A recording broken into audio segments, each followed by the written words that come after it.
Hey, this is Sherry. I just found something really interesting on the shooting report. Right here, if you download this zip of attachments, of media attachments, okay, right here, this comes out to be this information.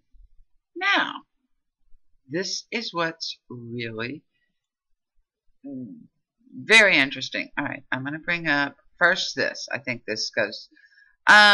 This is a letter, and it is to the Office Secretary, Federal Energy Regulation Commission, and it's about a hum that was being experienced or is being experienced in the area of Sandy Hook and at the houses.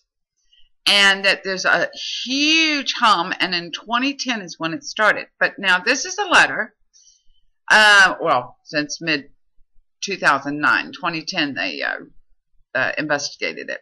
Mysterious low-frequency annoying sound hum started being sensed inside our home late at night. It escalated into unbearable high levels of continuous, erratic, diesel-sounding low-frequency noise and vibration, only sensed inside buildings. Bewildered as to the source, and all obvious sources were investigated and systematically eliminated. Testing and research confirmed an unnatural band of low-frequency sound waves in the area, ultimately narrowed down to an unexpected source: the high-pressure natural gas transmission lines passing through the area, to be known as gas pipeline syndrome. The reason for the problem is not understood by the industry, nor do they want to understand it, and by not doing so demonstrates poor environmental stewardship for our communities and ecological systems. Okay, the problems are worsening. So what they did, and now this is somebody he wrote about it to the Energy Commission. Then, and this is all part of the Sandy Hook in the way of state police. I want to make sure you understand that. The state police investigating the Sandy Hook shooting, and you'll see in the one, they kind of say the hum could be a source for mental problems. Okay. In March 2010 is when they investigated it, was collected in the way of data, analyzed. So they have about the hum, and yes, they do say, and they show a map, that there's a major hum in that area. And so here they're saying in the way of where the hum analysis is and so on. Okay, so they go through all that. Now here is where they kind of put it to, all right, and this is how they're investigating the hum, okay, to Lanza's mental state. All right, for 3 years.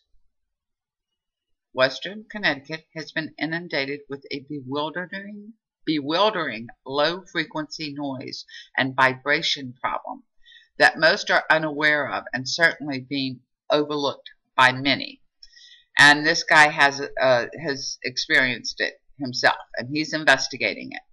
All right, sound waves creating various conditions inside dwellings at times, and it causes distress mentally and physically. The problem is known as the hum. All right, and this person investigating it started sensing it in late 2009. All right, so they go through about the hum, and this guy starts significance of research to Lanza's home. Sound profile measurements on September 2010 from 3 locations near Lanza's neighborhood.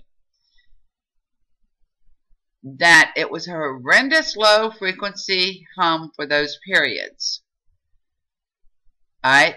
The location of road to Lanza's home is less than 1,500 feet.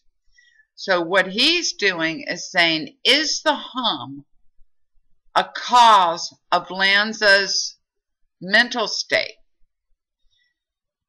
I have a question about that, all right? There's this whole, he did the maps of the testing, and the gas line loop was installed in 2008, okay?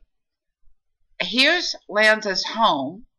Now, what he's doing is saying the gas line,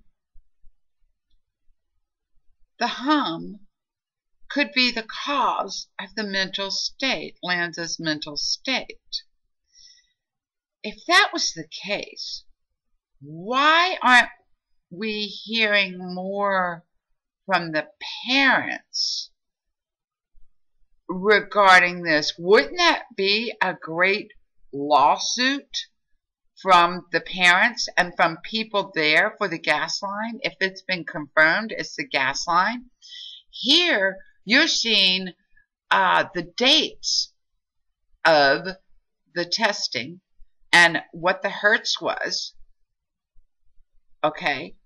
And so they have, look at this from 2010 and where it is that they tested it and how strong the hum is.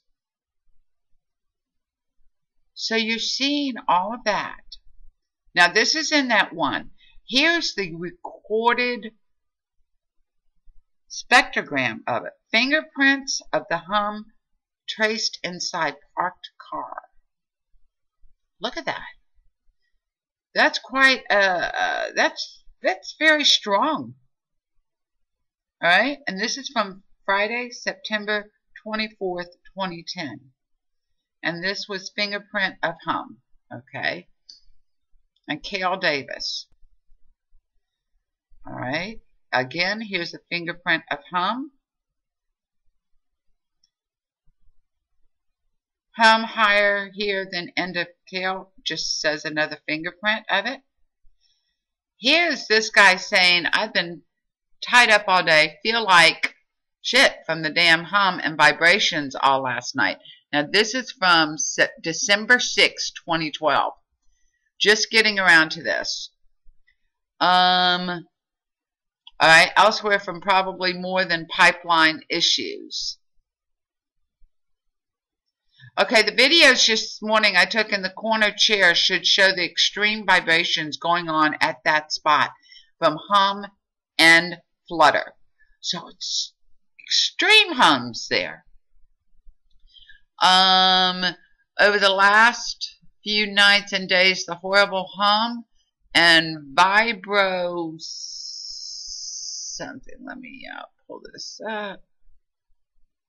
Vibro-tactical vibrations have been intense, but last night and this morning, they at least the audible aspect was very low. Okay. And so then here is a map. What's interesting is he shows Lanza home. He shows a fault line. I'd assume this is the pipeline, which you can see. If that is, it goes right by there, and that's why he does the arrow, and then the Sandy Hook school. So, and what he shows is intense as of, let's see, scale 1 to 10 being bad. Lanza area, audible hum levels from inside car, scale 1 to 10, with 10 being very bad. And so, since it's red, I'm assuming it was a 10. And there you can see what the other numbers were. So he's putting it may be a hum that caused the mental stress. And there's a huge hum in that area. But no lawsuits about it. Sherry.